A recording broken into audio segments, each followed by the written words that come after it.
پاکستان کے صوبے ننگرہار سے تعلق رکھتا ہوں اور یہاں میں خیبر پختونخوا میں رہتا ہوں۔ سر جی یہ تو تقریباً 28 سال سے لگ بھگ تیار کر رہے ہیں روش، اور یہ بہت سادہ ہے۔ اس میں دمبے کا چکی ہوتا ہے اور اس میں مسالہ وغیرہ کچھ بھی نہیں ہوتا، یہ بہت سادہ ہے۔ پر یہ خاص بات اس کے ذائقے میں کہ اس کا ذائقہ بہت اچھا آتا ہے۔ اس میں تو بچھڑے کا گوشت ہوتا ہے اور تقریباً 2-2.5 گھنٹے لگ بھگ میں یہ تیار ہو جاتا ہے۔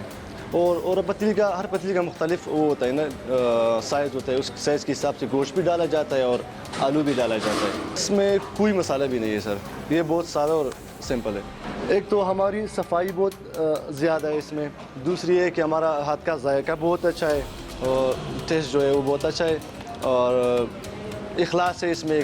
جو مہمان آتے ہیں بہت مہمان نوازی کرتے ہیں، وہ دور دور سے لوگ آتے ہیں، تقریباً 100 سے 150 کلو تک بن جاتا ہے۔ ہمارا سر جی پلیٹ کے حساب سے ہوتا ہے، ہاف بھی ہوتا ہے، فل بھی ہوتا ہے۔ 200 سے شروع ہوتا ہے 700 پہ، ایک پلیٹ کا تقریباً 400 ہوتا ہے، اس کا جو آدھا ہوتا ہے وہ 200 پہ دیتے ہیں۔ وہ جو کم مانگے تو کچھ لوگ ایسی بھی ہوتے ہیں جس کے پاس پیسے نہیں ہوتے وہ فری میں بھی کھاتے ہیں، اکثر ایسے لوگ بھی آتے ہیں ادھر۔ یہاں تو بہت دور دور سے لوگ آتے ہیں، اسلام آباد سے بھی آتے ہیں اور ہر صوبے سے آتے ہیں تقریباً پاکستان کے۔